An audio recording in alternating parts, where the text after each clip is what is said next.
साथियों, स्वागत है एक बार फिर से आपका अपना परिवार FMSC ग्रुप डिस्कशन में। दोस्तों, हर रोज की भांति फिर से उपस्थित हो चुके हैं आप सभी के बीच में इस होमवर्क सीरीज को लेकर के।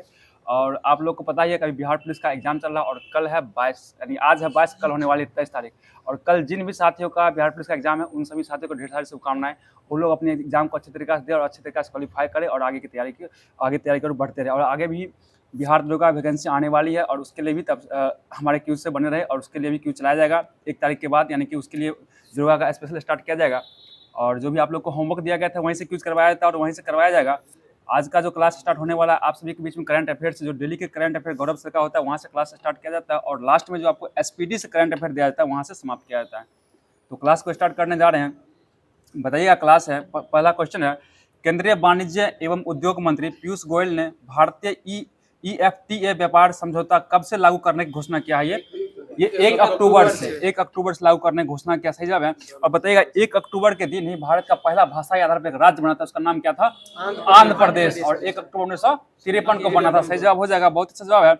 अगला क्वेश्चन बताइएगा, हाल ही में UPI का उपयोग करने की अनुमति देने वाला पहला कैरिबियन देश कौन बन गया है? Trinidad and Tobago. और इसका ट्रिनिडाड एवं टोबैगो हो जाएगा। सही जवाब हो जाएगा। अगला क्वेश्चन आएगा, हाल ही में 3x35 पहल किसने लॉन्च किया है? 3x35 पहल ये WHO का फुल फॉर्म क्या हो जाएगा? सही जवाब, वर्ल्ड हेल्थ ऑर्गेनाइजेशन। और इसका स्थापना कब हुआ? ये 1948 में हुआ था। WTO का स्थापना कब हुआ? 1995 में हुआ। सही जवाब हो जाएगा, बहुत अच्छा जवाब है।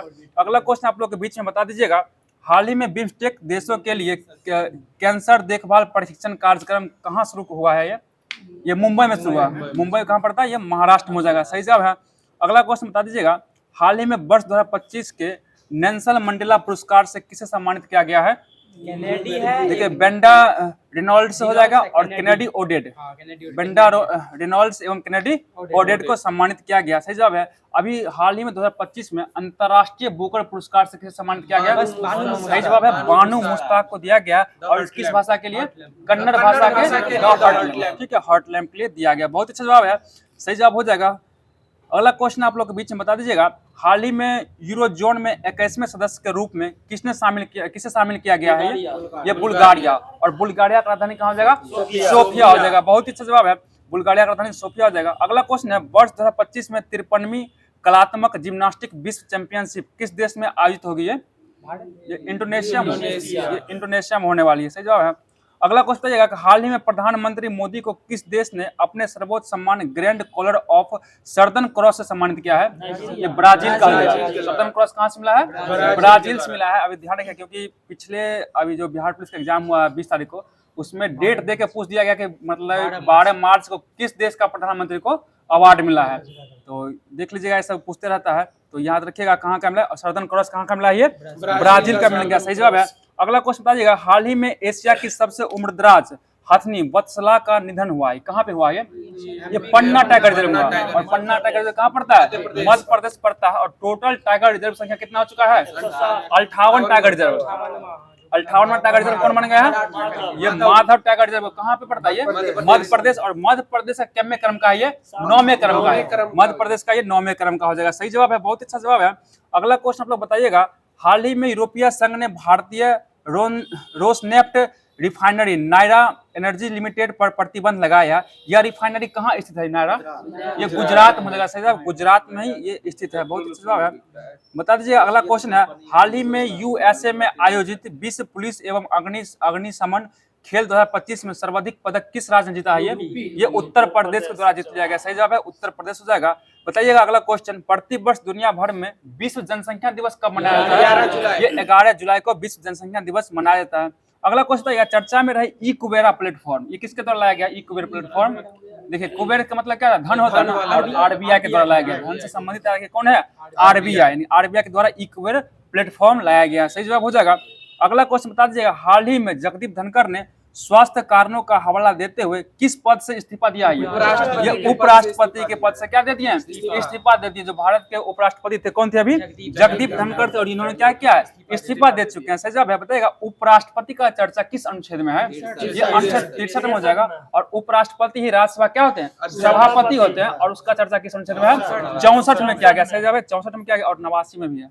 ठीक है, बताइए उपराष्ट्रपति को शपथ कौन दिलाते हैं? ये राष्ट्रपति द्वारा किस अनुच्छेद के तहत?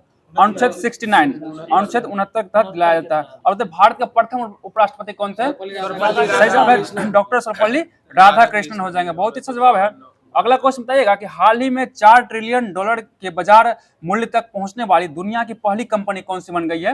ये एनवीडिया। कौन सी कंपनी बनी है? एनवीडिया बन चुकी है। सही जवाब है। अगला क्वेश्चन बताइएगा हाल ही में क्रूज भारत मिशन में शामिल होने वाला पहला राज्य कौन बना है? ये गुजरात बन गया। क्रूज भारत मिशन में कौन शामिल हुआ? ये गुजरात शामिल हुआ। बहुत अच्छा जवाब है। अगला क्वेश्चन बताइएगा हाल ही में चिंता रविंद्रन पुरस्कार 2025 के लिए किसे चुना गया है? शरण कुमार लिम्बाले। शरण कुमार लिम्बाले को चुना गया। बहुत अच्छा जवाब है। अगला क्वेश्चन बताइएगा हाल ही में पेन प्रिंटर पुरस्कार 2025 में किसे सम्मानित किया? देखिए 2025 के लिए हो जाएगा लीला अलबेला। लीला अलबेला का 2025 में दिया गया। और पेन प्रिंटर पुरस्कार 2024 से अरुंधति राय को दिया गया। 24 में अरुंधति राय हो जाएंगे और 25 में कौन बन गए? लीला अलबेला। लीला क्या है? अलबेला। याद रखिएगा लीला अलबेला हो जाएंगे। बहुत अच्छा जवाब है। अगला क्वेश्चन आएगा हाल ही में ग्लोबल फाइनेंस पत्रिका ने किसे वर्ष 2025 के लिए विश्व का सर्वश्रेष्ठ उपभोक्ता बैंक नामित किया है? ये SBI। सही जवाब है SBI। और SBI का स्थापना कब हुआ था? 1 जुलाई 1955 में। और किस बैंक का स्थान ये RBI लिया है? इंपीरियल बैंक का स्थान लिया। सही जवाब है। और इंपीरियल बैंक का स्थापना कब हुआ था?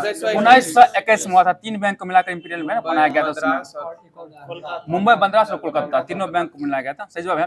बता दीजिए अगला क्वेश्चन हाल ही में फर्जी संतों के खिलाफ ऑपरेशन कालनेमी किसने शुरू किया है? ये उत्तराखंड सरकार द्वारा ऑपरेशन कालनेमी चलाया गया। किसके लिए? ये फर्जी संतों के लिए चलाया गया। सही जवाब है। अगला क्वेश्चन बताइए हाल ही में प्रोटीन गति को डिकोड करने और दवाओं की खोज करने के लिए नया AI आधारित सिस्टम बायोएमो फर्स्ट किसने लॉन्च किया है? बायोएमो फर्स्ट ये माइक्रोसॉफ्ट के द्वारा ही लॉन्च किया गया। और एक मजराना है। मजराना किसके द्वारा लाया गया था? ये भी माइक्रोसॉफ्ट के द्वारा ही। और ओसेलोट कौन जारी किया है? ओसेलोट अमेजॉन के द्वारा चलाया गया। ठीक है। एक बिलो चिप है। बिलो चिप कौन लॉन्च किया है? गूगल द्वारा लॉन्च किया गया। सही जवाब हो जाएगा। अगला क्वेश्चन बताइएगा हाल ही में नए भारतीय नौसैनिक अड्डे के लिए अधिग्रहित किया जाने वाला बित्रा द्वीप कहाँ है? ये बित्रा, ये लक्षद्वीप में। सही जवाब है। बित्रा द्वीप कहाँ है? लक्षद्वीप है। और लक्षद्वीप का राजधानी कहाँ हो जाएगा? कवारत्ती। बताइए लक्षद्वीप में टोटल कितना द्वीप है? 36 द्वीप है। और पिट्टी द्वीप कहाँ है? ये भी लक्षद्वीप में कितना बार पूछा हुआ। अब इस द्वीप को बित्रा द्वीप भी याद रखेगा कि बहुत बार पूछ सकता है क्योंकि ये भी करंट का क्वेश्चन है। ठीक है। सही जवाब है। अगला क्वेश्चन बताइएगा हाल ही में सार्वजनिक गणेशोत्सव कहाँ मनाया गया? गणेशोत्सव ये महाराष्ट्र में मनाया गया। और गणेश उत्सव का शुरुआत कब हुआ था? 1893 में। किसके द्वारा किया गया? बाल गंगाधर तिलक के द्वारा शुरू किया गया। और शिवाजी महोत्सव है उसको कब शुरू किया गया? ये 1895 में उन्हीं के द्वारा ही शुरू किया गया था शिवाजी महोत्सव। सही जवाब है। अगला क्वेश्चन सुन लीजिएगा। आपसे क्वेश्चन बताइएगा हाल ही में तेंदुपत्ता संग्राहकों के लिए चरण पादुका योजना कौन शुरू किया? छत्तीसगढ़ द्वारा चरण पादुका योजना कौन चलाया है? छत्तीसगढ़ के लिए। और तेंदू के पत्ता से क्या बनता है? बीड़ी बनाया जाता है। सही जवाब है बीड़ी बनाया जाता है तेंदू के पत्ता से। बहुत ही अच्छा जवाब है। अगला क्वेश्चन बताइएगा हाल ही में चौथे बिम्स्टेक आपदा प्रबंधन अभ्यास DMX का वर्चुअल आयोजन किसने किया है? ये भारत में क्या है? वर्चुअल आयोजन हुआ भारत में। और लेकिन 2025 में इसका बैठक कहाँ होगा? बिम्स्टेक का थाईलैंड में होने वाला बैठक। पता है बिम्स्टेक में कितना देश है?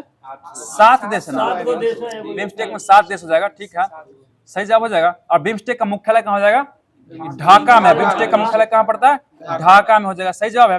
अगला क्वेश्चन बताइएगा हाल ही में भारत के 44वें यूनेस्को विश्व विरासत स्थल में किसे शामिल किया गया? सही जवाब मराठा का जो है ना सैन्य किला को शामिल किया गया। ठीक है।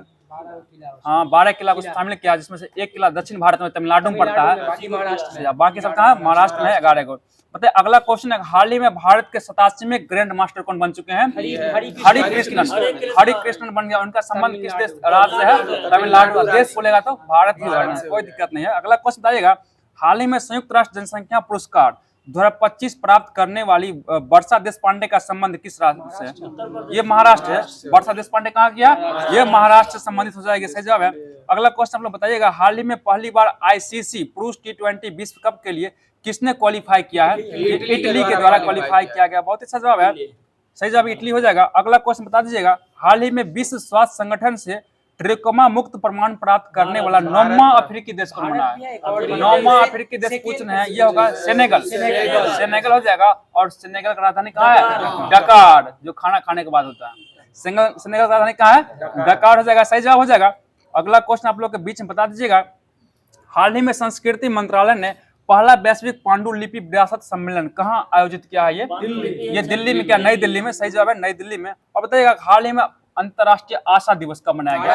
ये 12 जुलाई को अंतर्राष्ट्रीय आशा दिवस मनाया गया, अभी मनाया गया है कुछ दिनों पहले। सही जवाब हो जाएगा। अगला क्वेश्चन बताइएगा, हाल ही में भारतीय दल ने किस देश में आयोजित FISU विश्व कप विश्वविद्यालय खेलों में पहली बार पदक जीता है? ये जर्मनी में। ठीक है, जर्मनी में जीत लिया है। सही जवाब है जर्मनी में जीता है।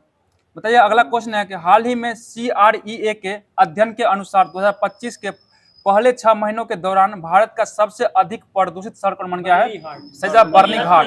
बर्नी घाट सबसे प्रदूषित शहर बन चुका है। सही जवाब है। ठीक है, अगला क्वेश्चन है, हाल ही में विंबलडन 2025 का पुरुष एकल का खिताब कौन जीता है? जानिक सिनर द्वारा जीता है। और फ्रेंच ओपन कौन जीता है? Carlos Alcaraz. देखिए फो से मिलता है ना, तो फो वाला क्या जाएगा? कार्लोस अल्काराज जगह, ध्यान रखिएगा। बाद में जेनिक सिनर जीता है। देखो विंबलडन ओपन ये भी कौन जीता है? जेनिक सिनर द्वारा जीता गया है।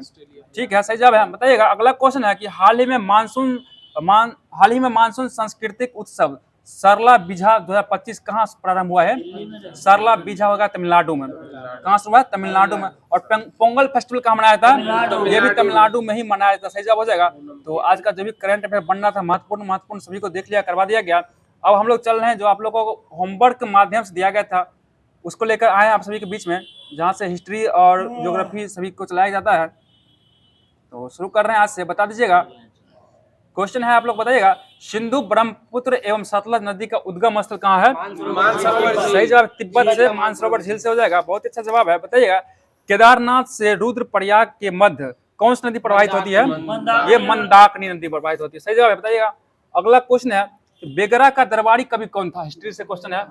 ये होगा उदयराज। कौन था? उदयराज। जो बेगरा क्या था? दरबारी कवि था। बताइएगा महमूद चरित पुस्तक लेखक कौन हो जाएंगे? वही हो जाएंगे उदयराज। उदयराज के द्वारा ही लिखा गया। सही जवाब है। बताइएगा बेगरा का मुख्यमंत्री कौन था? मलिक गोपी था। मलिक गोपी बेगरा का मुख्यमंत्री हो जाएगा। सही जवाब है। बताइए अगला क्वेश्चन है कि अलाउद्दीन खिलजी ने 1303 ईस्वी में मेवाड़ को किसको पराजित करके जीता? दिल्ली में लाया था ये गुलिहोत राजवंश के रतन सिंह को पराजित किया था और उसको दिल्ली में मिला लिया, दिल्ली सल्तनत में मिला लिया। सही जवाब है। बताइए राणा कुंभा ने चित्तौड़ में एक विजय स्तंभ का स्थापना कब किया था? सही जवाब है 1448। पूरा बताइए 1448 में विजय स्तंभ का स्थापना कौन किया था? राणा कुंभा के द्वारा किया गया। सही जवाब है। बताइए खानवा का युद्ध कब हुआ था? 1527 में हुआ था। और ये किसके बीच में लड़ा गया था? बाबा और राणा सांगा के बीच में। बाबर और राणा सांगा के बीच में इसमें जीता कौन था? बाबर के द्वारा ही जीत लिया गया था। ठीक है, बताइए हल्दी घाटी का युद्ध कब हुआ था? ये 1576 में किसके बीच में हुआ था? ये अकबर और महाराणा प्रताप। ठीक है, और इसमें कौन जीता था? अकबर ही जीत चुका था। ठीक है, बताइए मेवाड़ का राजधानी कहाँ था? चित्तौड़गढ़। मेवाड़ का राजधानी कहाँ था? चित्तौड़गढ़ हो जाएगा। बहुत अच्छा जवाब है। बताइए खानदेश का राजधानी कहाँ था? ये बुरहानपुर। सही जवाब, खानदेश का राजधानी बुरहानपुर था। सही जवाब है। बताइए इसका सैनिक मुख्यालय कहाँ था? खानदेश का असीरगढ़ हो जाएगा। असीरगढ़ का क्या सैनिक मुख्यालय हो जाएगा। ठीक है, बताइए अगला क्वेश्चन है, सबसे पहले सूफी संत का प्रयोग कौन किया था?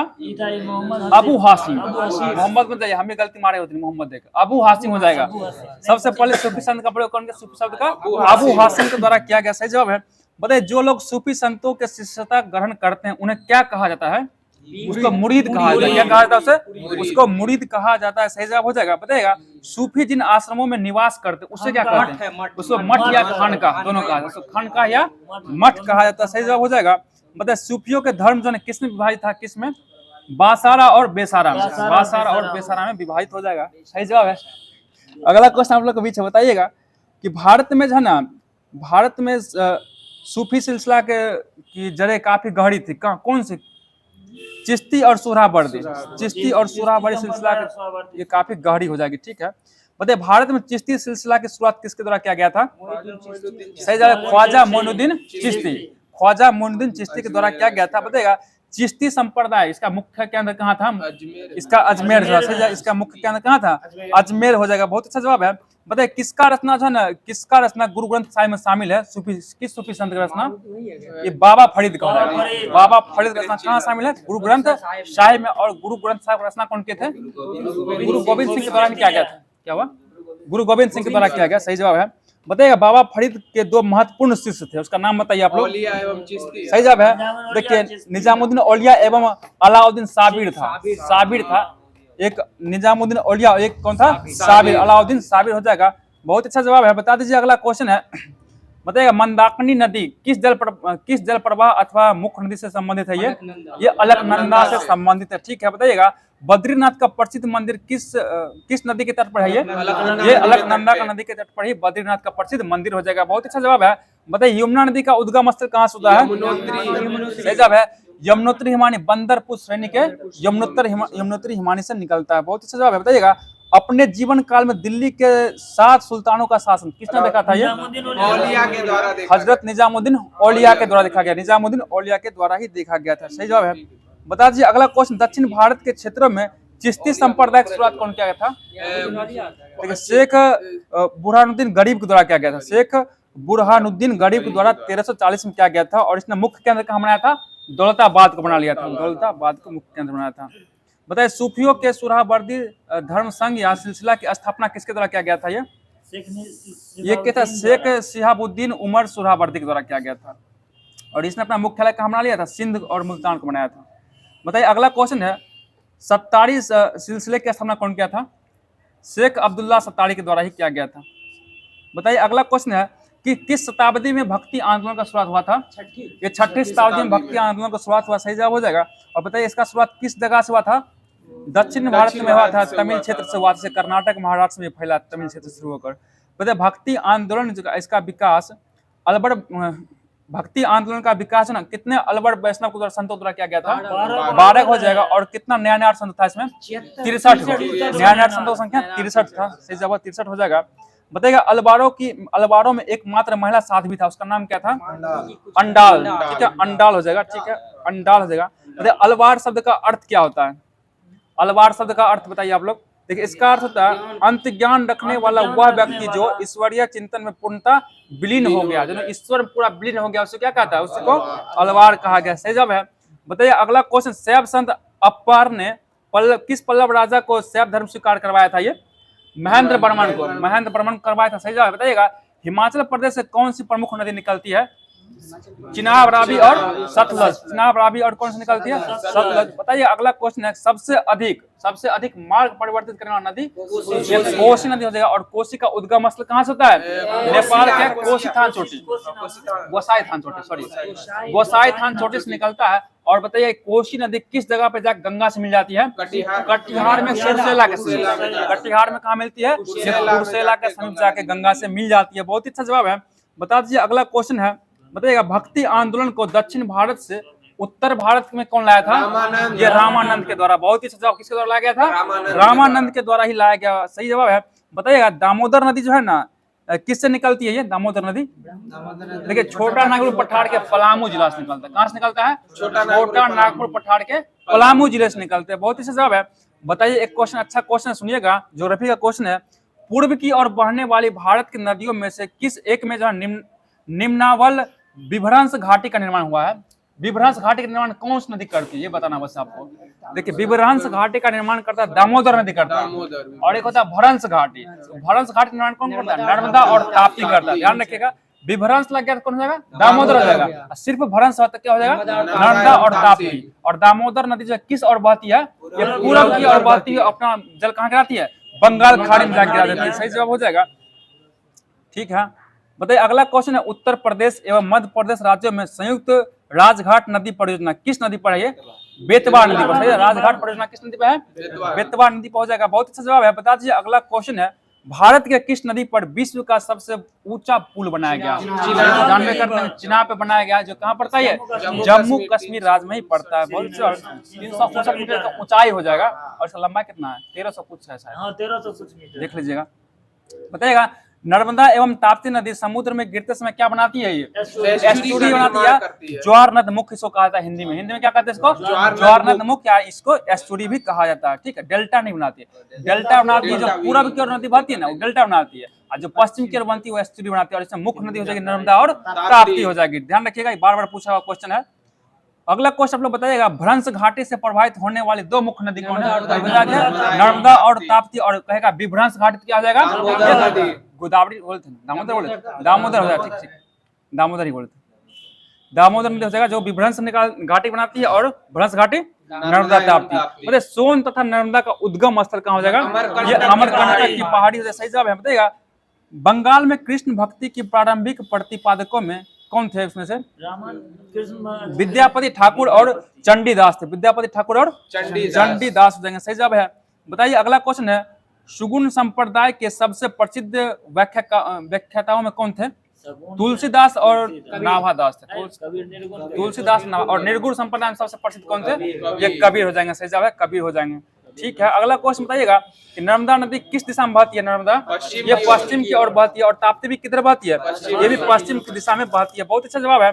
बताइएगा अगला क्वेश्चन है कि लूनी नदी जो है ना किस प्रकार के अफवाह का उदाहरण है, ये धरातलीय, ये अंतर्वाही यानी भूमि बंधनता और एवं अंतर्वाही।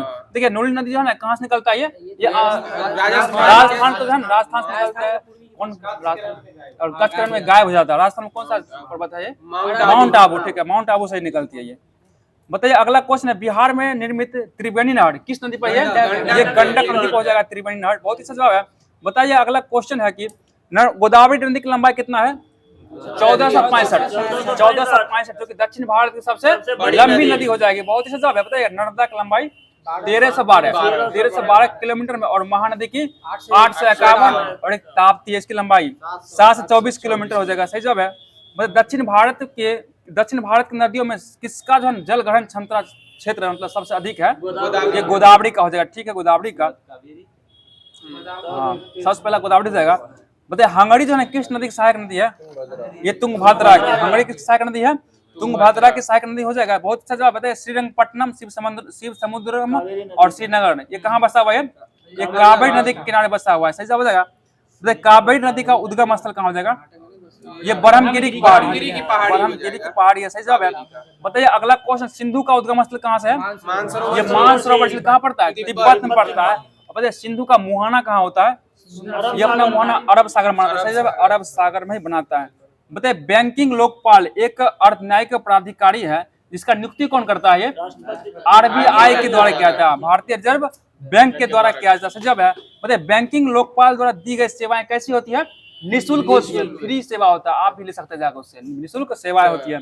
सही जवाब। बताइए अगला क्वेश्चन का, भारतीय रिजर्व बैंक ने उन सभी वाणिज्यिक बैंकों जिनकी शाखा कितना या उससे अधिक है उनके ग्राहकों की शिकायतों की समीक्षा करने के लिए एक स्वतंत्र आंतरिक लोकपाल नियुक्त करने के निर्देश दिया है। ये इसका 10 या उससे अधिक शाखा होता है उसी के लिए लोकपाल बनाया जाता है। ठीक है।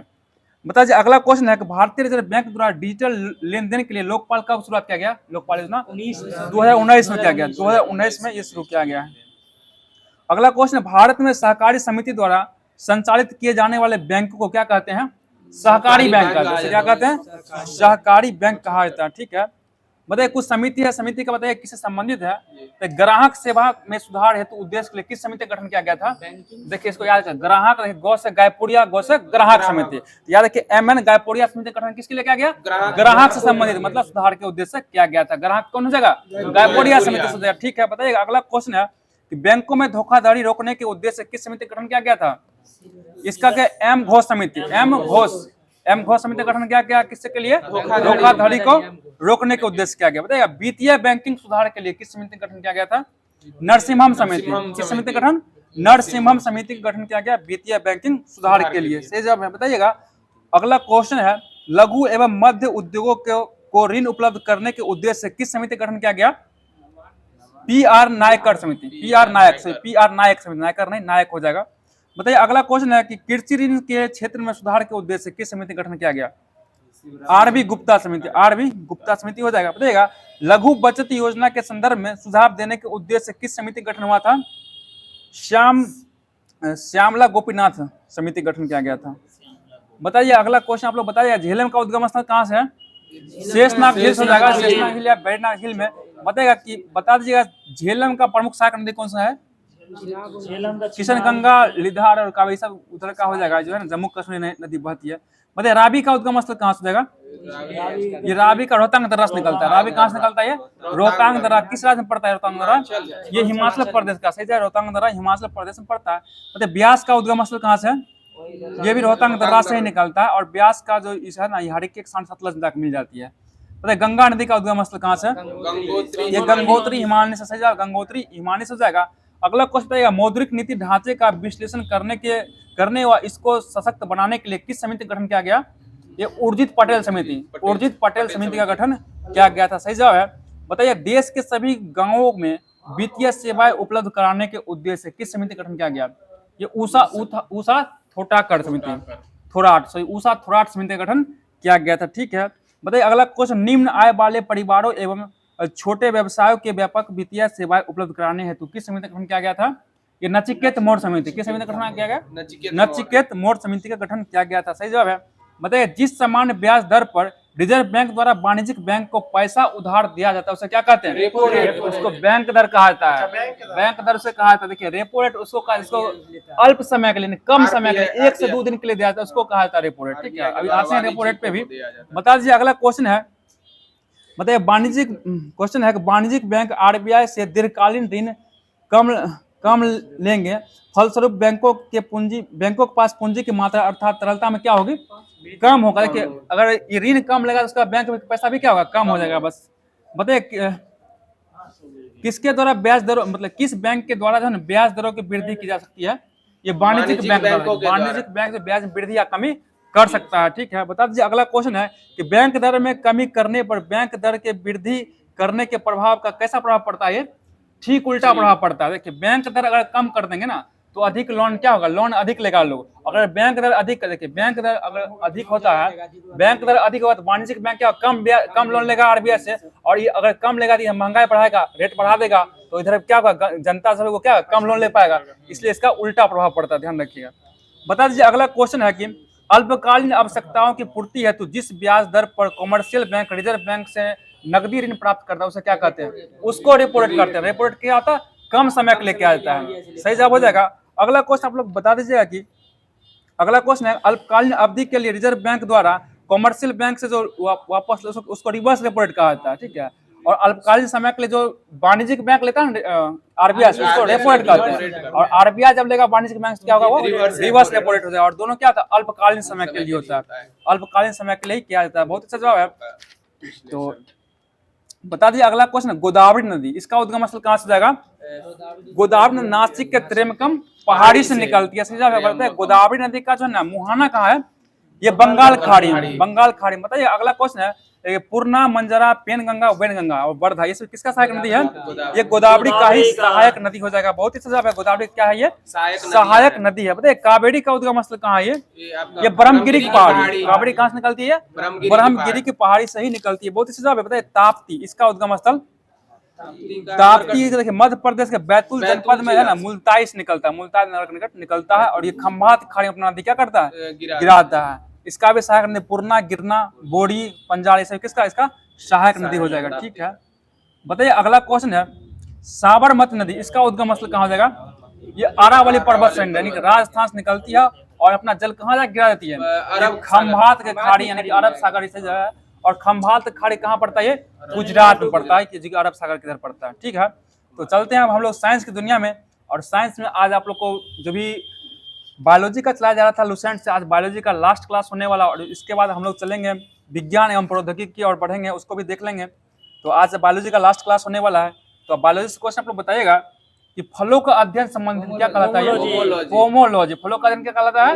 पोमोलॉजी कहलाता है। सही जवाब हो जाएगा। बताइए अगला क्वेश्चन है प्राथमिक जेट से वायुमंडल की किस परत को क्षति पहुंचती है? ये ओजोन परत को क्षति पहुंचती है। और ये जो ओजोन परत है ये हमें किससे बचाती है? पराबैंगनी किरण से बचाती है। अगर पराबैंगनी किरण से नहीं बचाएगी तो हमें कौन सी बीमारी हो जाएगी? त्वचा कैंसर हो जाएगा। सही जवाब है। बहुत अच्छा जवाब है। बता दीजिए अगला क्वेश्चन है विज्ञान की किस शाखा के द्वारा भूकंप का अध्ययन किया जाता है? सही जवाब है सिस्मोलॉजी। किसमें क्या आता है? सिस्मोलॉजी में भूकंप का अध्ययन किया जाता है। बहुत ही अच्छा जवाब। बताइए अगला क्वेश्चन है किसे मापने हैं तो डेसिबल इकाई का प्रयोग करते हैं? ये ध्वनि को मापने। ध्वनि को मापने किसका प्रयोग करते हैं? डेसिबल का प्रयोग किया जाता है। बहुत ही अच्छा जवाब है। बता दीजिए अगला क्वेश्चन बताइएगा किस शाखा विज्ञान के किस शाखा के अंतर्गत वायुयान संबंधित तथ्यों का अध्ययन करते हैं? एरोनॉटिक्स। एरोनॉटिक्स का अध्ययन किया जाता है। सही जवाब है। बता दीजिए अगला क्वेश्चन है ध्वनि के श्रोता व परावर्तित सतह के मध्य न्यूनतम दूरी कितना होनी चाहिए जिससे कि प्रतिध्वनि स्पष्ट रूप से सुनाई दे? 16.5 या 6 सही जवाब है 16 कहीं कहीं आपको 17 मीटर भी देखने को मिल जाएगी, तो ध्यान रखिएगा। 16 पॉइंट होता है 16 हो जाएगा मीटर, 16.5 या 16.5 से लेकर 17 तक के बीच जाता है, ध्यान रखिएगा। और जो भी ऑप्शन होगा उससे बना लीजिएगा। बताइए वायु में ध्वनि का वेग कितना होता है? 343 मीटर प्रति सेकंड 20 डिग्री सेल्सियस पे होता है, सही जवाब हो जाएगा। और पूछेगा 25 जीरो पे कितना होता है? जीरो पे 332 हो जाएगा, ठीक है। ठीक, अगला क्वेश्चन बताएगा कि घासों से संबंधित विज्ञान की शाखा क्या कहलाता है? ठीक है, एग्रो एस्ट्रोलॉजी। क्या हो जाएगा? एग्रो एस्ट्रोलॉजी कहलाता है, सही जवाब है। बताइएगा अगला क्वेश्चन है कि वृक्ष उत्पादन संबंधित विज्ञान की शाखा किसमें आता है? नहीं, ऑर्बोरिकल्चर, ऑर्बोरिकल्चर हो जाएगा, ठीक है। बताइएगा अगला क्वेश्चन है कि पुरातत्व संबंधित विज्ञान की शाखा क्या कहलाती है?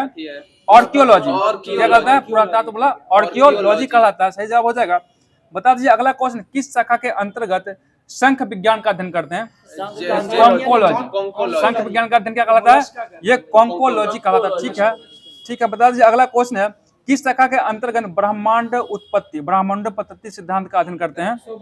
देखिए कॉस्मोगोनी हो जाएगा, ब्रह्मांड उत्पत्ति का क्या? कॉस्मोगोनी का हो जाएगा। और बताइए किस शाखा के अंतर्गत, ठीक है, किस शाखा के अंतर्गत विश्व रचना संबंधी ज्ञान का अध्ययन करते हैं? विश्व रचना का अध्ययन, ये कॉस्मोग्राफी हो जाएगा। विश्व रचना का अध्ययन किसमें होता है? कॉस्मोग्राफी में हो जाएगा, ठीक है। बताइए अगला क्वेश्चन है, बताइएगा सिनेमा घरों, बड़े सभागारों आदि में ध्वनि स्रोत बंद होने के बाद कुछ देर तक ध्वनि सुनाई देती रहती है, इसका क्या कारण है? ये अनुरण, ध्वनि का अनुरण हो जाएगा, ये कुछ देर तक सुनाई पड़ता है, ठीक है। अगला बताइए अगला क्वेश्चन बताइएगा चंद्रमा के धरातल पर दो व्यक्ति एक दूसरे की बात नहीं सुन सकते, किस कारण से? क्योंकि वहाँ वायुमंडल अनुपस्थित होता है, इस कारण वो आवाज नहीं सुन सकते। वहाँ बोलते तो लेकिन सुनाई नहीं पड़ता, खुद का आवाज खुद भी नहीं सुन पाइएगा, क्या बोल रहे हैं आप, ठीक है। सही जवाब बताइएगा वह जैव पद्धति जिसमें प्रासव ध्वनि का प्रयोग किया जाता है उसे क्या कहलाता है? सोनोग्राफी हो जाएगा, ठीक है। बताइएगा विश्व स्वास्थ्य संगठन के अनुसार जो है कितना डेसिबल तीव्रता वाली ध्वनि मानव के लिए सबसे उपयुक्त होता है? ये 45, ठीक है। 45 डेसिबल सबसे क्या होता है? उपयुक्त, महत्वपूर्ण हो जाएगा, ठीक है। बता दीजिए अगला क्वेश्चन है आप लोग के बीच में है, बताइएगा किस शाखा के अंतर्गत प्राणियों के आचार तथा व्यवहार का अध्ययन किया जाता है? इथोलॉजी। किसके अध्ययन? इथोलॉजी। आपका आचरण व्यवहार कैसा है सब कर लेगा अध्ययन, किसमें? इथोलॉजी कर लेगा, ठीक है। बता दीजिए अगला क्वेश्चन है किसके अंतर्गत शिलालेख का अध्ययन किया जाता है? एपिग्राफी, ठीक है। एपिग्राफी के अंदर शिलालेखों का अध्ययन किया जाता है, सही जवाब हो जाएगा। बता दीजिए अगला क्वेश्चन है किस शाखा के अंतर्गत भूगणित ज्ञान का अध्ययन किया जाता है? जियोडेसी। भूगणित विज्ञान का अध्ययन जियोडेसी विज्ञान से किया, जियोडेसी। अगला क्वेश्चन बता दीजिए अगला क्वेश्चन आप लोग बीच में सूर्य के प्रभाव से चिकित्सा करने की प्रक्रिया क्या कहते हैं? उसको हेलियोथेरेपी कहते हैं, क्या कहते हैं? हेलियोथेरेपी कहा जाता है, सही जवाब हो जाएगा। बता दीजिए अगला क्वेश्चन है किस शाखा के अंतर्गत जल संवर्धन का अध्ययन किया जाता है? हाइड्रोपोनिक्स। और जल में पौधा उगाना क्या कहलाता है? हाइड्रोपोनिक्स कहलाता है। और वायु में पौधा उगाना एरोपोनिक्स कहलाता है, सही जवाब हो जाएगा। बता दीजिए अगला क्वेश्चन किस विज्ञान की वह शाखा जिसमें अंकों का अध्ययन करते हैं उसे क्या कहते हैं? न्यूमेरोलॉजी कहलाता है, ठीक है, वो भी आते हैं, लेकिन न्यूमेरोलॉजी हो जाएगा। जो अंकों का अध्ययन न्यूमेरोलॉजी हो जाएगा। और सिक्कों का अध्ययन क्या कहलाता है? न्यूमिस्मैटिक्स कहता है सिक्कों का अध्ययन, और अंकों का अध्ययन न्यूमेरोलॉजी, नंबरिकल हो जाएगा, नंबर वाला, ठीक है। बताइए अगला क्वेश्चन रेशम कीड़ों का पालन क्या कहलाता है? ये सेरिकल्चर हो जाएगा, सही जवाब हो जाएगा। बताइए नींद का अध्ययन क्या कहलाता है? हिप्नोलॉजी, ठीक है, हिप्नोलॉजी। और सपनों का अध्ययन क्या कहलाता है? ठीक है, सही जवाब ओनिरोलॉजी, ठीक है, ओनिरोलॉजी। देखिए पहले नींद पड़िएगा तो कौन सा अध्ययन कीजिएगा आप लोग? हिप्नोलॉजी कीजिएगा। और नींद पड़ने के बाद क्या कीजिएगा? सपना देखिएगा, तो कौन सा अध्ययन कर लेंगे हम लोग? ये ओनिरोलॉजी करेंगे, सही जवाब हो जाएगा। बहुत अच्छा जवाब है आप सभी के बीच में। अगला क्वेश्चन बता दीजिएगा कि चमगादड़ अंधेरी रातों में उड़ सकते हैं और अपना शिकार भी कर सकते हैं, इसका क्या कारण है? ये ठीक है, वे क्या करते हैं? प्राध्वनिक तरंग उत्पन्न करते हैं और उन्हीं के द्वारा वह निर्देशित करते हैं, ठीक है, सही जवाब हो जाएगा। बताइए टीवी रिमोट में, कल भी हुआ था क्वेश्चन, कल परसों में, टीवी रिमोट में किस तरंग का प्रयोग होता है? ये अवरक्त तरंग का प्रयोग किया जाता है, सही जवाब हो जाएगा। अगला क्वेश्चन आप लोग के बीच में बताइएगा मनुष्य के सौंदर्य का अध्ययन क्या कहलाता है? केलोलॉजी कहलाता है। रोज केला खाइएगा तो सुंदरता बढ़ने वाला, इसलिए केलोलॉजी क्या हो जाएगा? केलोलॉजी कहलाता है, सही जवाब हो जाएगा। बताइएगा जीवन की उत्पत्ति के समय ऑक्सीजन था या नहीं था? नहीं था। ऑक्सीजन नहीं था उस समय, ऑक्सीजन धीरे धीरे बना था। बताइए अगला क्वेश्चन बता दीजिए आप लोग जो है, शरीर में सबसे दृढ़ तत्व कौन सा है? एनामेल। और एनामेल कहाँ पाया जाता है? दांत के ऊपरी परत को क्या कहते हैं? एनामेल ही कहा जाता है। सही जवाब होता है। और एनामेल किसका बनाता है? Calcium phosphate. कैल्शियम फॉस्फेट होता है ये। बता दीजिए अगला क्वेश्चन है, मनुष्य में जो है मनुष्य में लिंग का निर्धारण हुआ किसके आधार पर? पिता के गुणसूत्र पर। देखिए पिता में जो है एक्स, पुरुष में एक्स का गुणसूत्र पाया था और महिला में एक्स ही पाया था। अगर पिता से अगर एक्स जाएगा तो उधर स्त्री होने वाली, मतलब लड़की होने वाली है, और पिता से वाई गुणसूत्र क्या होगा उधर लड़का होने वाला। ठीक है, सही जवाब हो जाएगा। तो कभी कभी महिला पर दोष नहीं देना चाहिए, पुरुष पे दोष होता है, ये सब ध्यान रखिएगा। अगला क्वेश्चन है, सबसे तेज तंत्रिका आवेग कितना होता है? 532 किलोमीटर प्रति घंटा। 532 किलोमीटर प्रति घंटा में होता है। सही जवाब है। बताइएगा साधारण बातचीत करने के लिए डेसिबल कितना होना चाहिए? 30 से 40 डेसिबल। साधारण बातचीत कितना होगा? 30 से 40 डेसिबल हो जाएगा। और तेज बात, जैसे हम लोग तेज बोल रहे हैं तो कितना होगा? 50 से 60। तेज बातचीत के लिए कितना डेसिबल? 50 से 60 डेसिबल चाहिए आप लोग को। बहुत अच्छा जवाब है। बताइएगा पेड़ से जब पत्ता गिरता है सरसराहट होता है, कितना डेसिबल का पैदा करता है? ये 10 से 20 डेसिबल उत्पन्न करता है जो पत्ता गिरता है वो भी। बता दीजिए अगला कोई सायरन, जो देखते हैं ना पुलिस बनिएगा तो सायरन लगेगा आपकी गाड़ी में, तो सायरन और ये एम्बुलेंस में सायरन लगता है, इसका डेसिबल बताइएगा। सही जवाब है 110 से 120। सायरन के लिए कितना है? 110 से 120 डेसिबल हो जाएगा। और जेट विमान इसमें कितना डेसिबल चलता है? 140 से 150 डेसिबल का ध्वनि उत्पन्न करता है। बहुत अच्छा जवाब है। बताइए औद्योगिक यंत्र संयंत्र यानी कारखाने में कितना डेसिबल उत्पन्न करता है? ये 100 से 120 डेसिबल का उत्पन्न किया जाता है। सही जवाब हो जाएगा। बता दीजिए अगला क्वेश्चन आप लोग के बीच में है, मनुष्य के फेफड़े का आंतरिक क्षेत्रफल कितना होता है? ये 93 वर्ग मीटर में होता है। और जो कि शरीर के बाह्य क्षेत्रफल कितना गुना होता है? ये 40 गुना हो जाएगा। सही जवाब हो जाएगा। बताइए शरीर के भीतर प्रति सेकंड लगभग कितना कोशिका नष्ट हो जाती है, यानी कि मृत्यु हो जाती है? 150 लाख यानी 1.5 लाख। ठीक है, सही जवाब हो जाएगा। अगला क्वेश्चन आप लोग बताइएगा स्त्री के गर्भाशय का भार, कि जब स्त्री को संतान का जन्म नहीं देती है कितना हो जाएगा?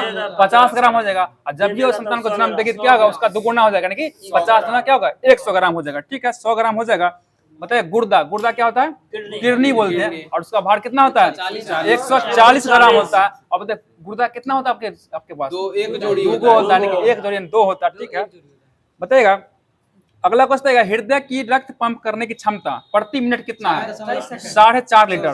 4.5 लीटर रक्त को पंप करता है 1 मिनट में, अंदर 1 मिनट में करता है। ठीक है, बता दीजिए अगला क्वेश्चन छोटी आंत की लंबाई कितना होता है? लगभग ये 7 मीटर के लगभग होता है। और इसका व्यास कितना होता है? 2.5 सेंटीमीटर, 2.5 सेंटीमीटर हो जाएगा। सही जवाब हो जाएगा। अगला क्वेश्चन बताइएगा टेलीविजन ग्राही के दूरस्थ नियंत्रण में कौन सी विद्युत चुम्बकीय विकिरण प्रयोग होता है? यानी कि अवरक्त, यानी कि घुमा के कह रहा है रिमोट के बारे में। ऐसे बिहार पुलिस में पूछ देगा, कहेगा हम कोई भी नहीं किया है, बोलेगा इसमें रिमोट नहीं पूछ दिया, घुमा के पूछ दिया। दूरस्थ मतलब दूर से नियंत्रण करते हैं, किससे करते हैं? रिमोट से करते हैं। और रिमोट में कौन सा तरंग होता है? अवरक्त तरंग हो जाएगा। ठीक है, अगला क्वेश्चन आप लोग बता दीजिएगा कि जब सितार और बांसुरी पर एक ही स्वर बजाया जाता है तो उससे उत्पन्न ध्वनि का भेद किस कारण से होता है? किसके आधार पर होता है? ये ध्वनि गुणता के आधार पर। साउंड ध्वनि गुणता याद रखिए, ध्वनि गुणता। ठीक है, अगला क्वेश्चन बताइएगा जल, लोहा एवं नाइट्रोजन में ध्वनि का वेग इसमें सबसे अधिक किस में होगा? लोहा में होगा। उसके बाद किस में होगा? जल में होगा। और उसके बाद नाइट्रोजन। देखिए सबसे अधिक ध्वनि कहाँ होता है? किस ठोस में होता है। उसके बाद द्रव में होता है। और सबसे कम कहाँ होता है? गैस में। गैस में सबसे कम होता है। सही जवाब हो जाएगा। बताइए अगला क्वेश्चन है कि तापमान का ध्वनि के वेग पर क्या प्रभाव पड़ता है? बताइए अगर तापमान घटाएंगे, तेजी से गमन करेगा। तापमान घटाएंगे ध्वनि का वेग क्या होगा? घट जाएगा। और तापमान बढ़ाएंगे ध्वनि का वेग बढ़ जाएगा। ठीक है, ध्वनि किस माध्यम से होकर नहीं गुजर सकती है? निर्वात, यानी कि अंतरिक्ष में ध्वनि नहीं चलता है। सही जवाब है, बहुत अच्छा जवाब है। बता दीजिए अगला क्वेश्चन शरीर के भीतर रक्त परिभ्रमण यानी कि रक्त मतलब कहाँ से? दिल से लेकर पूरा शरीर तक जाता है और फिर वहां पे आता है। टोटल कितना समय लगता है इसमें? 23 सेकंड का। सही जवाब होगा 23 सेकंड का समय लगता है, यानी कि शरीर के भीतर रक्त परिभ्रमण में लगभग 23 सेकंड का समय लग जाता है। सही जवाब हो जाएगा। अगला क्वेश्चन आप लोग बता दीजिएगा कि संसार का संसार का सबसे बुद्धिमान होमोनिड क्या हो जाएगा? ये मानव हो जाएगा, नहीं मनुष्य हो जाएगा सबसे बुद्धिमान। देख रहे हैं ना इतना बुद्धिमान है, क्या क्या आविष्कार कर चुका है। अगला क्वेश्चन आप लोग बताइएगा कि सबसे बड़ा समुद्री पक्षी कौन सा है? एल्बाट्रॉस। एल्बाट्रॉस होगा। और इसके पंख का कितना फैलाव होता है? 10 से 12 फीट। 10 से 12 फीट पंख फैला देगा। सब बाद में आ जाएगा इसमें। अगला क्वेश्चन लोग बता दीजिएगा, मतलब बच्चे की हृदय की धड़कन वयस्क से क्या होती है? अधिक होता है। ठीक है, बता दीजिए अगला क्वेश्चन है, एक बार सांस लेने और छोड़ने में कितना समय लगता है? सेकंड का समय पूछे, 5 सेकंड का समय लगता है। ठीक है, एक बार मतलब एक के बार के बारे में बोले, सांस खींचिए छोड़ दिए, कितना लग गया? 5 सेकंड। देखिए आप सांस जब लिए तो 2 सेकंड में ले लिए और छोड़ने में 3 सेकंड लग गया आपको। ठीक है, तो 2 सेकंड लेने में 3 सेकंड छोड़ने में, तो दोनों मिला कितना हो गया? 5 सेकंड हो गया। ठीक है, बहुत अच्छा जवाब है। बता दीजिए अगला क्वेश्चन है कि इस दौरान यानी कि एक बार सांस लेने और छोड़ने में कितना सांस हम अंदर लेते हैं हवा को? 500 ml, यानी कि 500 ml हम क्या कहते हैं? आधा लीटर। 500 ml हम ऑक्सीजन क्या कहते हैं? अंदर लेते हैं हवा को।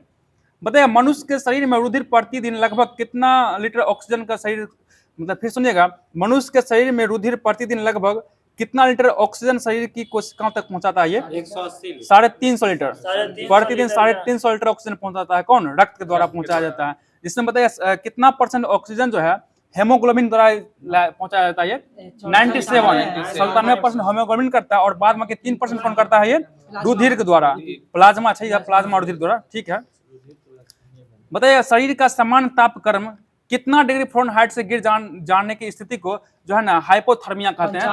95। ठीक है, 95 डिग्री फ़ारेनहाइट से गिर, क्या कहेंगे उसको? हाइपोथर्मिया कहा जाएगा। बहुत अच्छा जवाब है, हाइपोथर्मिया हो जाता है।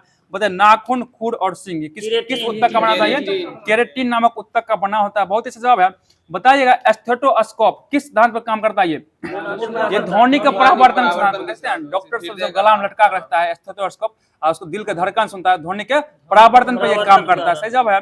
बताइए एकॉस्टिक्स में किसका अध्ययन करते हैं? ये ध्वनि का अध्ययन ही किया जाता है। एकॉस्टिक्स में ध्वनि का अध्ययन किया जाता है।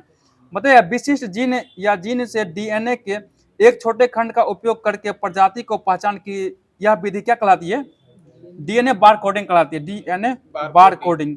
अगला क्वेश्चन है कि जब एक से अधिक जीवों में डीएनए वाले नमूने से जीवों की पहचान करने के लिए बार कोडिंग का उपयोग किया जाता है, तो इस शब्द को, इसके लिए किस शब्द का उपयोग करते हैं? डीएनए मेटा बार कोडिंग का प्रयोग करते हैं। डीएनए मेटा बार कोडिंग का प्रयोग किया जाता है। सही जवाब हो जाएगा। अगला क्वेश्चन आप लोग बताइए ध्वनि तरंगों में कौन सी घटना घटती नहीं है? कौन सी घटना नहीं घटती है? ध्रुवण घटना नहीं घटती है। ठीक है, ध्रुवण घटना किसमें होती है? प्रकाश में घटती है। सही जवाब बताइएगा। ध्वनि का तारत्व किस पर निर्भर करता है? ध्वनि की आवृत्ति पर निर्भर करता है। सही जवाब हो जाएगा। ध्वनि की आवृत्ति पर निर्भर करता है तारत्व। सही जवाब है। अगला क्वेश्चन आप लोग बताइएगा प्रतिध्वनि का क्या कारण हो जाएगा? ध्वनि तरंग का परावर्तन। ध्वनि तरंग क्या होगा? परावर्तन हो जाएगा। सही जवाब है। अगला क्वेश्चन आप लोग बता दीजिएगा, ध्वनि तरंग में तो पूछ चुके हैं। बताइएगा अगला क्वेश्चन, पराशब्द तरंग की आवृत्ति कितना होता है? 20,000 Hz, यानी हर्ट्ज से क्या होता है? अधिक होता है। और बताइए अगला क्वेश्चन, मानव द्वारा श्रव्य तरंगों की आवृत्ति कितना होता है? 20 से लेकर 20,000 Hz के बीच, यानी इसी के बीच मानव सुन सकता है, और इससे कम और इससे बेसिक मानव नहीं सुन सकता। सही जवाब है। अगला क्वेश्चन हम लोग बताइए पराश्रव्य ध्वनि इसको कौन सुन सकता है? ये कुत्ता और डॉल्फिन, कुत्ता और डॉल्फिन के द्वारा ये सब, डॉल्फिन मस्तिष्क द्वारा सुन सकता है। ध्वनि ऊर्जा का विद्युत ऊर्जा में परिवर्तन क्या होता है? किसके माध्यम से करता है? ये माइक्रोफोन करता है। सही जवाब है। अभी आप लोग को बताना है विभिन्न माध्यम में ध्वनि की चाल 25 डिग्री सेल्सियस, कितना पे? 25 डिग्री सेल्सियस से बताना है कि एल्युमिनियम में ध्वनि की चाल कितना होगा? 6420 कितना मीटर प्रति सेकंड। ठीक है, और स्टील में कितना होता है? 5960 मीटर प्रति सेकंड हो जाएगा। लोहा में कितना होता है? 5950। देखिए एल्युमिनियम सॉरी स्टील में कितना होता है? 5960, और लोहा में 5950। एल्युमिनियम कितना बोले थे? 6420 हो जाएगा। ठीक है, और ये मीटर प्रति सेकंड में याद रखिएगा। बताइए कांच, फ्लिंट कांच में कितना होता है? 3980। फ्लिंट कांच में ध्वनि की चाल 3980 मीटर प्रति सेकंड हो जाएगा। बताइए 0 डिग्री सेल्सियस में जल का कितना हो जाएगा ध्वनि चाल? 1402।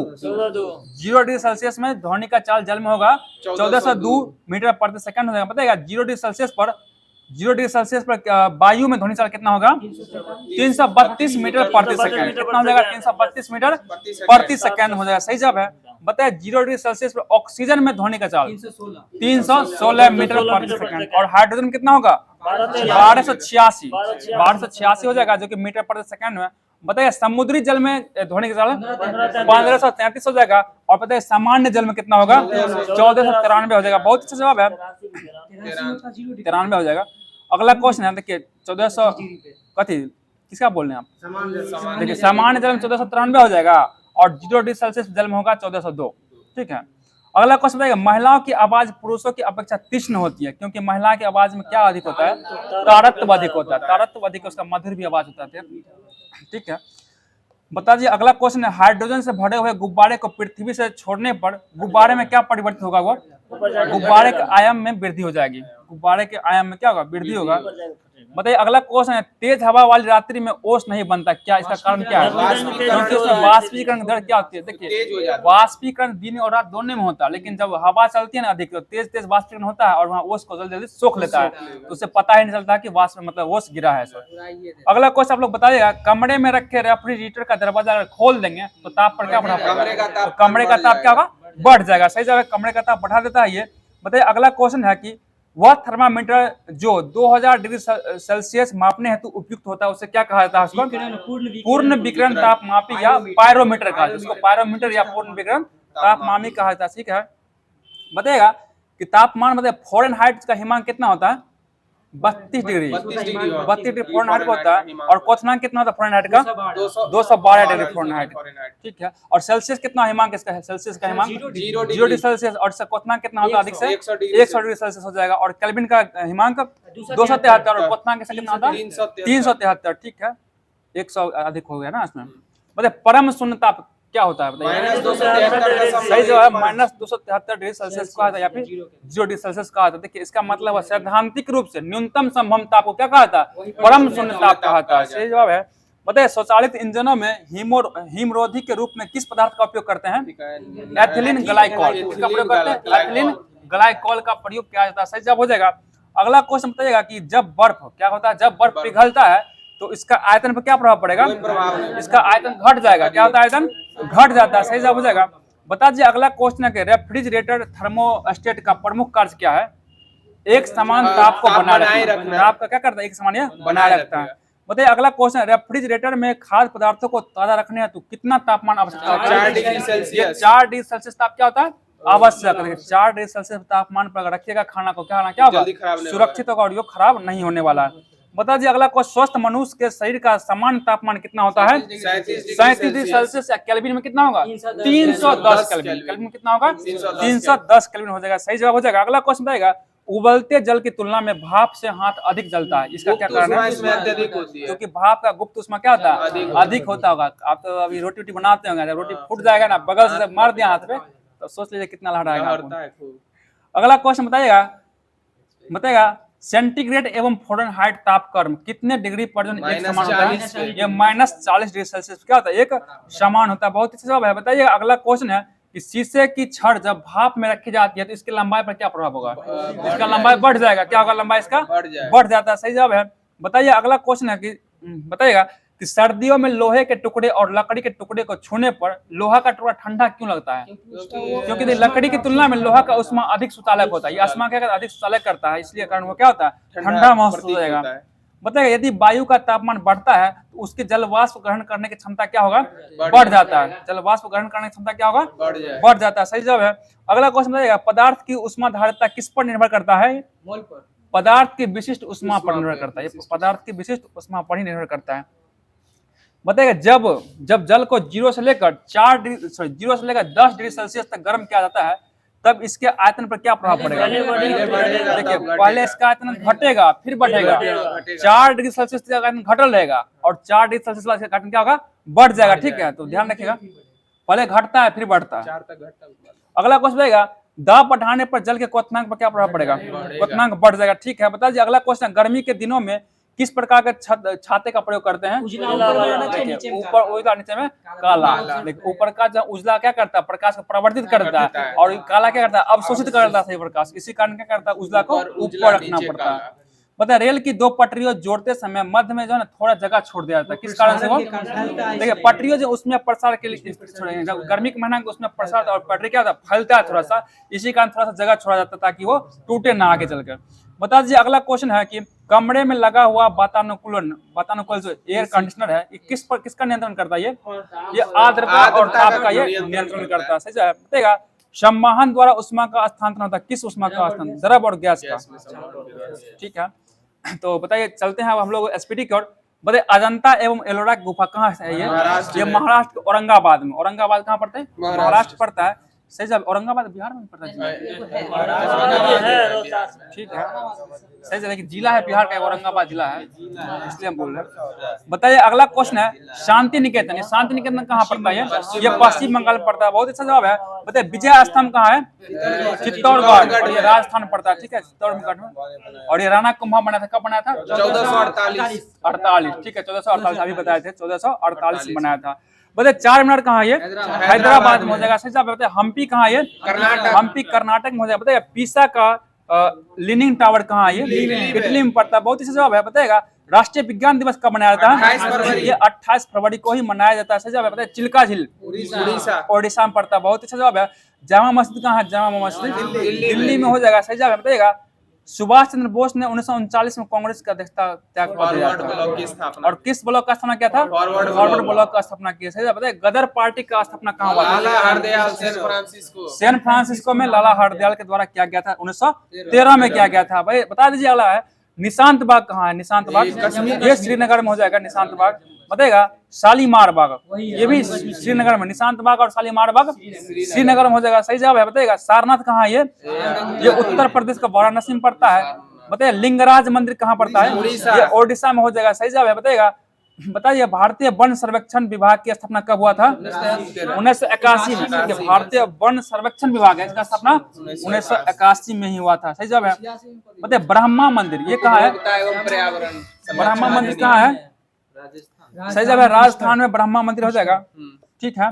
पुष्कर राजस्थान पड़ता है, सही जवाब है। रामेश्वर मंदिर कहाँ है? तमिलनाडु में हो जाएगा, बहुत ही सही जवाब है। और मीनाक्षी मंदिर कहाँ? मीनाक्षी मदुरई तमिलनाडु में ही पड़ता है, बहुत ही सही जवाब है। बताइए वैष्णव देवी मंदिर कहाँ है?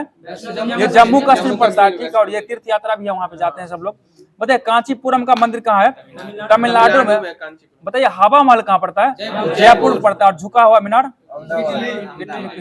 झूलता मीनार थोड़ी पूछे, झुका हुआ मीनार इटली पिसा पड़ता है, इटली बना है। बताइए बाबर का मकबरा कहाँ है? काबुल में हो जाएगा। बाबर का मकबरा भी काबुल में है। बताइए अकबर का मकबरा कहाँ है? सिकंदराबाद में हो जाएगा। बताइए बाबर जब पहले दिल्ली में दफनाया गया था उसको ना, अपना बाबर नामा में लिखा था कि हमको वहाँ पे दफनाया जाए काबुल में, तो उसको फिर दोबारा उसको सब ले आया उठा के वहाँ पे। तो बाबर का मकबरा पूछेगा कहाँ हो जाएगा? काबुल में है अभी। बताइए जहांगीर का मकबरा कहाँ है? लाहौर में हो जाएगा, ठीक है। और बताइए औरंगजेब का मकबरा कहाँ है? दौलताबाद में औरंगजेब का मकबरा। और हुमायूं का मकबरा कहाँ है? दिल्ली में हो जाएगा। और शेरशाह का सासाराम हो जाएगा। शाहजहां का कहाँ है? आगरा में हो जाएगा। और बैजू बाबरा कहाँ है? ग्वालियर में है। चंदेरी दिया बैजू बाबरा का चंदेरी में हो जाएगा। हरिजन सेवक संघ का स्थापना कौन किए थे? ये महात्मा गांधी के द्वारा किया गया था। बताइएगा एलिसा जांच किससे संबंधित है? ये एड्स से संबंधित है, सही जवाब। बताइए बीजक बीजक किसकी कीर्ति है? ये कबीर दास कीर्ति है, बहुत ही अच्छा जवाब है। बताइएगा बताइए आइजोल जो है ना किसकी राजधानी है?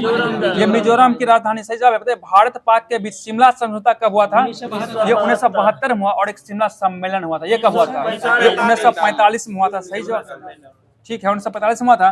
बताइए मौर्य काल की वस्तु का नमूना क्या था? सारनाथ। ये सारनाथ जन पिलर था, मौर्य काल से संबंधित है, ये हो जाएगा इसका आंसर। बताइए कानपुर में जो 1857 का विद्रोह, इसका नेतृत्व कौन किए थे? नाना साहब के द्वारा किया था, सही जवाब नाना साहब के थे। और बताइएगा नाना साहब कानपुर नाना साहब के थे। और अपना बिहार से कौन के थे? कुंवर सिंह के थे। अब बिहार में था पटना, पटना से कौन के थे? पीर अली। और पीर अली का संबंध किससे था? ये पुस्तक विक्रेता था, ये पुस्तक विक्रेता था, ये सही जवाब हो जाएगा। बताइए भारतीय राष्ट्रीय कांग्रेस के प्रथम महिला अध्यक्ष कौन थी? ये एनी बेसेंट हो जाएगी। जो किसका अध्यक्षता की थी? किस अधिवेशन का? ये 1917 के कोलकाता अधिवेशन का अध्यक्षता की थी। और एक क्वेश्चन और पूछता है प्रथम भारतीय महिला कौन थी? तो ये सरोजिनी नायडू, ये 1925 के कानपुर अधिवेशन की अध्यक्षता की थी, बहुत अच्छा जवाब है। और महात्मा गांधी ने किस अधिवेशन का अध्यक्षता की थी? ये 1924 के बेलगांव अधिवेशन का अध्यक्षता की, सही जवाब हो जाएगा। बताइए मंगल ग्रह जो है, मंगल ग्रह पर जल है या नहीं है? जल है, जल का प्रमाण मिला है, सही जवाब हो जाएगा। अगला क्वेश्चन है प्रेरित विद्युत धारा की दिशा किसके नियम से दी जाती है? ये फ्लेमिंग के दाहिने हाथ से नियम। प्रेरित विद्युत धारा की दिशा फ्लेमिंग के दाहिने हाथ नियम से ये दिया जाता है, ठीक है। बताइए भारत में मनरेगा का शुरुआत कब हुआ था? 2006 में, 2 फरवरी 2006 में किया गया था। और नरेगा कब किया गया? ये 2009 में किया गया था। देखिए पहले था मनरेगा, अब हो गया नरेगा हो गया, 2006 से 2009 में, सही जवाब बताइएगा। अगला क्वेश्चन बताइएगा, क्या बोले? पहले मन रहेगा तो करेगा, अब नहीं करेगा, सही बात है, याद रखिए। अगला क्वेश्चन है, आंखों और उसके रोगों से संबंधित चिकित्सा शास्त्र की भाषा को क्या कहा जाता है? Ophthalmology, ophthalmology. बताइए कोरापुटा खंड कहाँ है? कोरापुट खंड ये ओडिशा में पड़ता है। सही जवाब है। बताइए औरंगजेब का मृत्यु कब हुआ था? 1707 में हुआ था। 1707 में हुआ। सही जवाब बताइएगा। जल के अणुओं के अपारगम झिल्ली द्वारा किसके द्वारा गति करता है? ये प्रासरण के द्वारा करता है। प्रासरण बताइएगा। कोइलवर पुल किस नदी पर है? सोन नदी पर है। कोइलवर पुल कहाँ है? सोन नदी पर बनाया गया। सही जवाब बताइए। पहली बार जो है ना, पहली बार बिहार में पहली बार राष्ट्रपति शासन कब लागू हुआ था? ये 1968 में बिहार में पहली बार राष्ट्रपति शासन लागू हुआ। अच्छा क्वेश्चन है। बताइए कौन सा देशांतर मानक समय रेखा के लिए संदर्भ के रूप में माना जाता है? 82.5 डिग्री पूर्वी देशांतर रेखा। अब बताइए 82.5 डिग्री पूर्वी देशांतर रेखा भारत के कितने राज्य से गुजरता है? 5 राज्य से गुजरता है। देखिए याद रखिए, मौसा याद रखिए, MOUCA, इसे बैठा लीजिएगा। हाँ ऐसे याद रखिए, आ जाएगा। बताइए अगला क्वेश्चन है, बास्केटबॉल के मैदान को क्या कहते हैं? कोर्ट कहा जाता है। बास्केटबॉल के मैदान क्या कहते हैं? कोर्ट कहते हैं। बताइए राज्यसभा में कितने सदस्य का मनोनयन किया जाता है? 12 सदस्य का मनोनयन कौन करते हैं? राष्ट्रपति के माध्यम से ही किया जाता है। सही जवाब हो जाएगा। बताइएगा पानी का क्वथनांक सेल्सियस में कितना होता है? 100 डिग्री सेल्सियस हो जाएगा। बहुत ही अच्छा जवाब है। बताइएगा किसका उपयोग कांच पर लिखने के लिए किया जाता है? HF, हाइड्रोजन फ्लोराइड का प्रयोग करते हैं। सही जवाब है। बताइए अगला क्वेश्चन, मध्यकाल में सामंत को उसका लॉर्ड जो जमीन देता था उसे क्या कहते थे? वो फिक कहता था, फिक। बताइए लोम का राजधानी कहाँ हो जाएगा? मतलब टोगो का राजधानी क्या है? लोम हो जाएगा। टोगो का राजधानी लोम है। कैसा नाम पूछा, पहला बार सुने। टोगो का राजधानी लोम हो जाएगा। बताइए इसरो का मुख्यालय कहाँ है? बेंगलोर। मतलब इसरो का स्थापना कब हुआ था? 1969, 15 अगस्त 1969 को। और 15 अगस्त का देश हमारा आजाद हुआ था। डेट बताइए उसका क्या था? 15 अगस्त 1947 हो जाएगा। और भारत और पाकिस्तान के बीच में कौन सा रेखा है? रेड क्लिफ रेखा।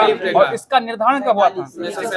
इसका 2 डेट लेता है, 15 अगस्त 1947 या फिर 17 अगस्त 1947। इस जो महेश मंडमाल का बुक उसमें भी 17 अगस्त दिया है, लेकिन लुसेंट में 15 अगस्त दिया है। ध्यान रखिएगा दोनों क्वेश्चन में।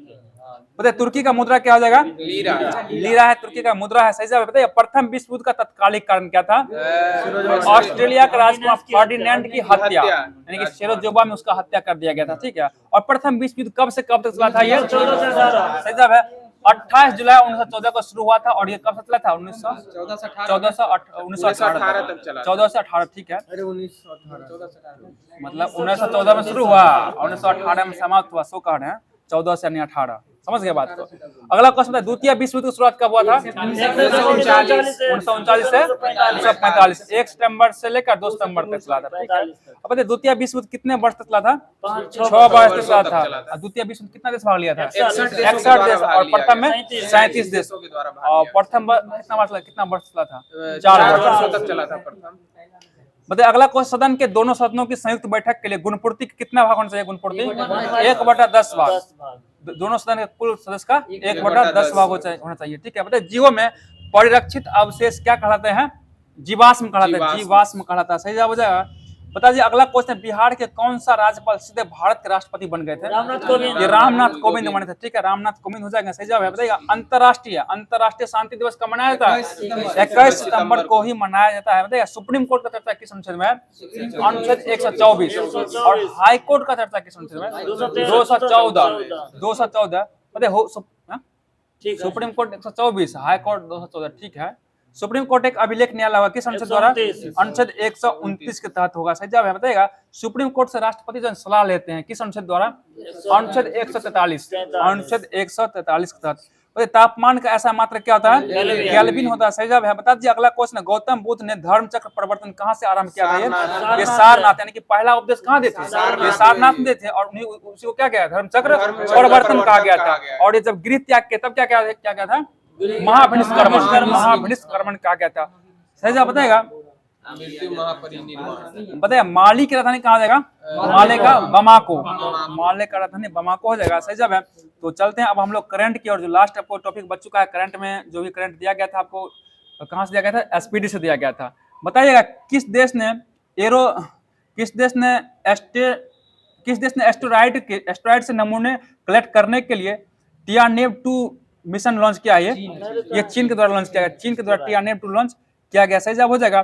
अगला क्वेश्चन बताइएगा, किस राज्य सरकार ने अग्निवीरों के लिए 20% पुलिस नौकरियों में आरक्षित किया? देखिए उत्तर प्रदेश कर दिया, सिक्किम कर दिया, हरियाणा, तीनों में 20% कर चुका है। सही जवाब बताइएगा, किस देश के हेनरिक क्लासेन ने अंतरराष्ट्रीय क्रिकेट से संन्यास लिया? ये दक्षिण अफ्रीका का। सही जवाब हो जाएगा। बताइएगा, प्रदीप नरवाल ने किस खेल से संन्यास लिया? ये कबड्डी से ले लिया। सही जवाब बताइएगा, नॉर्वे शतरंज क्लासिक टूर्नामेंट किसने जीता है? ये डी गुकेश के द्वारा जीत लिया गया है। बताइएगा, खीर भवानी मेला का आयोजन कहाँ किया गया? ये जम्मू कश्मीर में आयोजन किया गया। सही जवाब हो जाएगा। अगला क्वेश्चन बता दीजिए आप लोग है, मैसेजिंग प्लेटफॉर्म एक्स चैट किसके द्वारा लॉन्च किया गया? ये एलन मस्क द्वारा लॉन्च किया गया। बहुत अच्छा जवाब है। बताइएगा, अगला क्वेश्चन, जारी जलवायु परिवर्तन प्रदर्शन सूचकांक 2025 में भारत को कौन सा स्थान मिला है? ये 10वां स्थान मिल गया। सही जवाब 10वां स्थान मिला है। अगला क्वेश्चन है, किस राज्य सरकार ने वंदे गंगा जल संरक्षण अभियान शुरू किया है? ये राजस्थान का। वंदे गंगा जल संरक्षण अभियान कौन किया है? ये राजस्थान के द्वारा शुरू किया गया। ठीक है, सही जवाब है। बता दीजिए अगला क्वेश्चन, कौन मत्स्य पालन सब्सिडी समझौता को स्वीकार करने वाला 101वां WTO सदस्य बना है?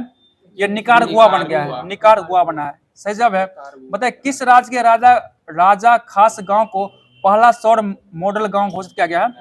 ये हिमाचल प्रदेश। ठीक है, हिमाचल प्रदेश को किया गया। आरबीआई ने रेपो रेट में कितना परसेंट कटौती किया है? 0.50% का कटौती कर चुका है। बताइएगा, 6 जून 2025 को किसने क्रिकेट के सभी प्रारूपों से संन्यास की घोषणा किया है?